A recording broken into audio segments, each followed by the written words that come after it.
राळेगाव सशक्त राळेगाव विधानसभा मतदारसंघ, राळेगाव जिल्हा यवतमाळ. राळेगाव येथील श्री डॉक्टर अशोक उईके, अशोक रामजी उईके, आमदार डॉक्टर अशोक रामाजी उईके हे या मतदारसंघाचे विधानसभा सदस्य आहेत. अशोक उईके यांचा जन्म 1 जानेवारी 1964 रोजी पिंपरी कायर तालुका वणी जिल्हा यवतमाळ येथे झाला. त्यांचं शिक्षण अशोक उईके यांचं शिक्षण MSc प्राणीशास्त्र केलेलं आहे आणि त्यानंतर त्यांनी PhD पण केलेली आहे. तसेच त्यांना मराठी, हिंदी व इंग्रजी या भाषा येतात. ते विवाहित असून त्यांच्या पत्नी श्रीमती बीना या आहेत आणि अशोक उईके यांना 2 मुली आहेत आणि त्यांचा व्यवसाय अध्यापन हा आहे.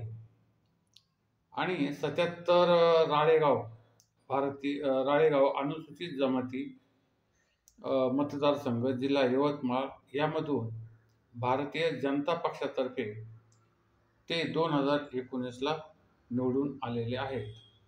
तत्पूर्वी त्यांची जी थोडीशी माहिती आहे ती अशी, ते 1991 ते 2008 पर्यंत बुलढाण्याच्या जिजामाता महाविद्यालयामध्ये अधिव्याख्याता किंवा प्रोफेसर म्हणून काम करत होते. त्यानंतर 2008 ते 2012 मध्ये श्री RR लाहोटी विज्ञान महाविद्यालय, मोशी जिल्हा अमरावती येथे प्राचार्य म्हणून त्यांनी 2008 ते 2012 मध्ये प्राचार्य म्हणून या महाविद्यालयाचे प्राचार्य म्हणून काम केलेले आहे.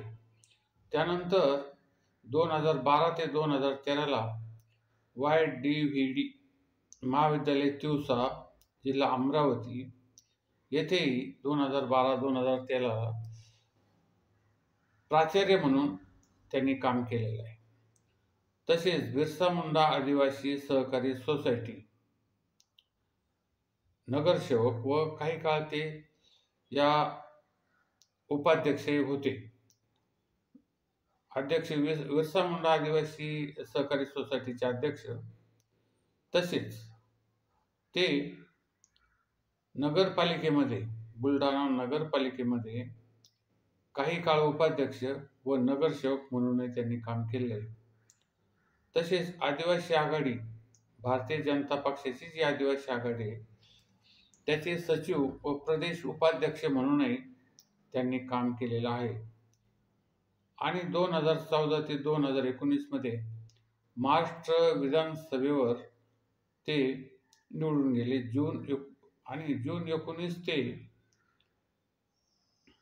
जून 19 ऑक्टोबर ते 2019 आदिवासी विकास खात्याचे मंत्री. तसेच ऑक्टोबर 2019 मध्ये महाराष्ट्र विधानसभेवर त्यांची परत फेरनिवड झालेली आहे. आता हे जे डॉक्टर अशोक उईके हे जे आहे, तर हे राहायला 1-2 राजाराणी अपार्टमेंट, राणा प्रतापनगर, आर्णी रोड, वडगाव, यवतमाळ तालुका जिल्हा यवतमाळ येथे राहतात. त्यांना वाचन, टेबल टेनिस आणि बॅडमिंटन खेळण्याचा एक छंद आहे. आता एकंदरीत हे जे निवडणूक झाली 2019ला महाराष्ट्र विधानसभेची, त्यामुळे अशोक रामाजी उईके यांना 90,823 इतकी मतं मिळाली आणि वैध मतदान झालं होतं 1,97,676. त्यानंतर अशोक रामाजी उईके यांना भारतीय जनता पक्षाचे 90,822 मतं मिळाली. त्यानंतर प्राध्यापक वसंत चिंदूजी पुरके हे भारतीय राष्ट्रीय काँग्रेसचे होते. यांना 80,948 इतकी मतं मिळाली फक्त. त्यानंतर श्री माधव कोहळे हे वंचित बहुजन आघाडीचे होते. यांना 10,705 इतकी मतं मिळाली. त्यानंतर श्री शैलेश गाडेकर हे बहुजन समाज पार्टीचे, त्यांना 3,370 मतं मिळाली. आणि श्री गुलाब पांढरे हे प्रहार जनशक्ती पार्टीचे होते. त्यांना 3,347 इतकी मतं मिळाली. आता अशोक रामजी उईके हे राळेगाव जिल्हा यवतमाळ या मतदारसंघातून निवडून आलेले असले तरी मताचा फरक हा फार मोठा आहे असं काही नाही आहे. त्यांना 90,823 मतं मिळाली आणि इतर सर्वांना मिळून 98,370 इतकीच मतं मिळतात. म्हणजे ही लढत आता जी होईल ती अत्यंत अटीतटीची आणि अत्यंत लक्षवेधी अशी लढत यावेळेस होण्याची शक्यता आहे. कारण परिस्थिती अशी वेगळी आहे की लोकसभेचे जे निकाल लागले ते फार वेगळ्या पद्धतीचे निकाल लागलेले आहेत.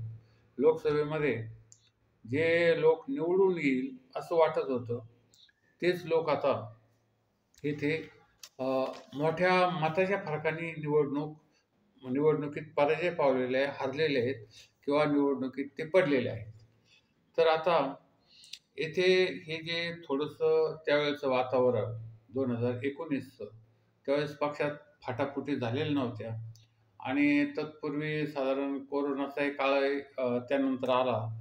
त्यामुळं ती जी परिस्थिती होती आणि आता हे 1924ची आता 2 महिन्यावर येऊन ठेपलेल्या ह्या निवडणुकीची ही जी परिस्थिती आहे ही अतर्क्य आणि एक कशा पद्धतीची असेल याविषयी कोणीच काही सांगू शकणार नाही आहे. आणि कोणता पक्ष युती करतो, सध्या तर 3 पक्षाची युती झालेली आहे, परंतु यानंतर हे 3 पक्ष आणि ते 3 पक्ष, तर मुख्य पक्ष भाजप आणि काँग्रेस हे 2 आहेत एकमेकांच्या विरोधात. आणि शिवसेनेच्या 2 फुटलेली शिवसेना एक पक्ष आणि शिवसेनेचा दुसरा पक्ष, तसंच राष्ट्रवादीचे फुटलेले 2 पक्ष. म्हणजे मुळात येथे जे 3 पक्षाच्या आघाड्या आहेत या कशा पद्धतीचा निकाल यावेळेस देतात किंवा लोक यांच्यावर कशा पद्धतीचा विश्वास ठेवून यांना मतदान करतात, हा एक महत्त्वाचा भाग यामध्ये आहे. आमचं हे ATM न्यू वर्ल्ड चॅनल या मतदारसंघामध्ये कोण निवडून येईल याची आम्हाला एक कॉमेंट करा. कारण या निवडणुकीमधून आम्हालाही समजणार आहे की कोण निवडून येईल आणि कशा पद्धतीचे लोकांचे विचार आहेत ते समजून येतील. कारण निवडणुका 2 महिन्यावर आलेल्या आहेत. आणि तसेच या चॅनलला, ATM न्यू वर्ल्ड या चॅनलला जास्तीत जास्त सबस्क्राईब करा, शेअर करा. आणि लाखो लोक हे चॅनल बघत असतात. आपणही हे चॅनल बघून, हा संपूर्ण व्हिडिओ बघून आमच्या या चॅनलला सबस्क्राईब